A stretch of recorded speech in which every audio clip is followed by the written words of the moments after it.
This series has looked at what 15 years of Republican control cost Oklahoma families. Schools were told to do more with less. Mothers and babies were told to wait.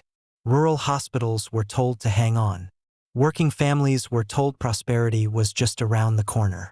But while incomes lagged, life expectancy fell behind, and public systems weakened, Oklahoma still had the money to make different choices. The question is not whether Oklahoma had the money. The question is why Oklahoma families were not the priority. Republicans sold Oklahomans an economic model based on tax cuts, low costs, and subsidies. If that model worked for ordinary families, the results would show up in the numbers. They do not. Median household income growth in Oklahoma from 2018 to 2023 was only 3.2%, compared with 6.4% nationally. Oklahoma's life expectancy remains well below the national average, and the share of adults with a bachelor's degree is only 28.3%, around 44th in the country. If the model worked, families would be showing it. The clearest way to understand what happened is to follow the money that does not show up in the ordinary budget debate. Oklahoma built what is essentially a shadow budget, a growing collection of tax credits, rebates, reduced rates, exemptions, set-asides, and incentive programs. That system grew from roughly $180 million to about $1.5 billion after Republicans took control. That is nearly 12 cents of every dollar in the last appropriated budget. Families were told there was never enough money. The shadow budget tells a different story. Education is one of the clearest examples of what was crowded out. Inflation-adjusted state aid per student was down nearly 27% in 2017 and about 28% by the 2018 walkout, the deepest cuts in the country. Direct-to-college enrollment fell from 51.4% in 2012 to 34.8% in 2022. Only 28.3% of Oklahoma adults hold a bachelor's degree, ranking around 44th nationally. And the state has relied on thousands of emergency-certified teachers. Oklahoma says it wants a better economy, but it has underinvested in the classrooms that produce it. The private school tax credit shows the problem in its simplest form. The cap for the 2026 to 2027 school year is now $275 million. More than 90% of recipients were already using private schools, and about 85% of the money was concentrated in the Oklahoma City and Tulsa areas. About 26% of applicants reported adjusted gross income above $250,000. This program did not broadly expand educational choice. It largely subsidized choices families were already making while public schools serving nearly every Oklahoma child were told to wait. The low-wage model did not produce broad prosperity either. Oklahoma's median household income growth from 2018 to 2023 was only 3.2%, compared with 6.4% nationally. The state minimum wage remains $7.25 an hour. For a family of four, the poverty-level wage is around $15.87 an hour.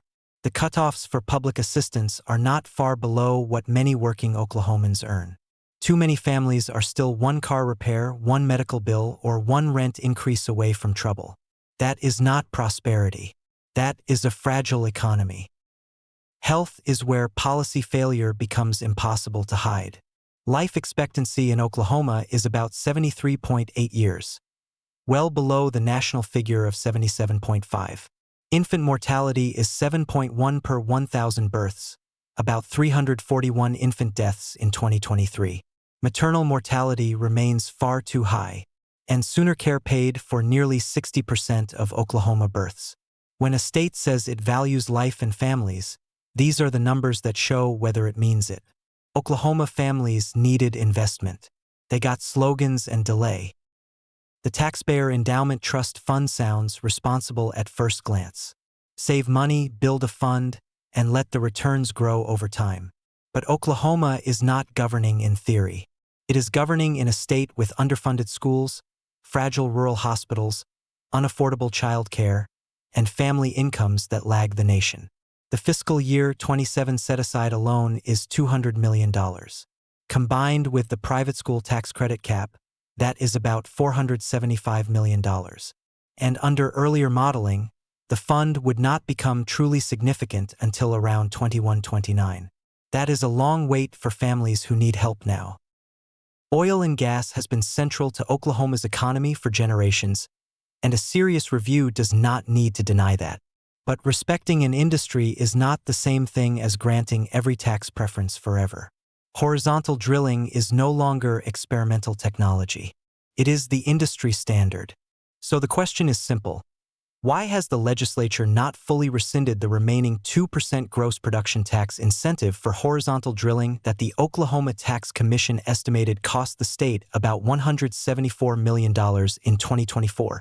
That is real money with real opportunity cost. Economic development incentives should face the same standard as any other public spending. The question is not whether a company accepted the money. The question is whether the jobs or investment would not have happened but for the incentive. Quality Jobs is a good example. From 2015 through 2022, the program paid out about $424.4 million. A recent review suggested a fiscal return around 2 to 1, but the same work estimated the but-for effect at only about 47%. That means taxpayers still have every reason to ask how much of this activity might have happened anyway. The Incentive Evaluation Commission has done useful work, but it was not designed to answer the larger question raised by Oklahoma's shadow budget. The IEC reviews only about 8 to 10% of incentives each year, usually on a 2 to 4 year cycle. That means it spot checks programs. It does not provide one full picture of the total cost, public return, opportunity cost, and policy trade-offs across the entire system. If Oklahoma is moving roughly $1.5 billion through the shadow budget, taxpayers should not have to assemble the truth like a jigsaw puzzle with pieces missing. What Oklahoma needs now is one independent, one-time, system-wide review. Not a political ally. Not a consultant already embedded in the same incentive loop. A fresh set of eyes. The review should cover major tax credits, rebates, exemptions, reduced rates, set-asides, quality jobs, commerce programs, private school tax credits, and gross production tax preferences. And the questions should be simple. What does it cost? Who benefits? Is the benefit concentrated? Would the activity have happened anyway? And what public value did taxpayers receive? That is not anti-business. That is pro-taxpayer. The cost of a serious review is tiny compared with the money at stake. The proposed budget is $600,000 to review approximately $1.3 billion in annual tax code spending. That is less than 0.05% of the amount being reviewed. It could be partly funded by redirecting money already used for 1 year of the regular Incentive Evaluation Commission consultant review cycle. And any savings identified should not automatically remain inside the economic development incentive system. The report should identify amounts that could be returned to the General Revenue Fund and compare their public value with investments in education, healthcare, nutrition, infrastructure, childcare, public safety, and workforce development.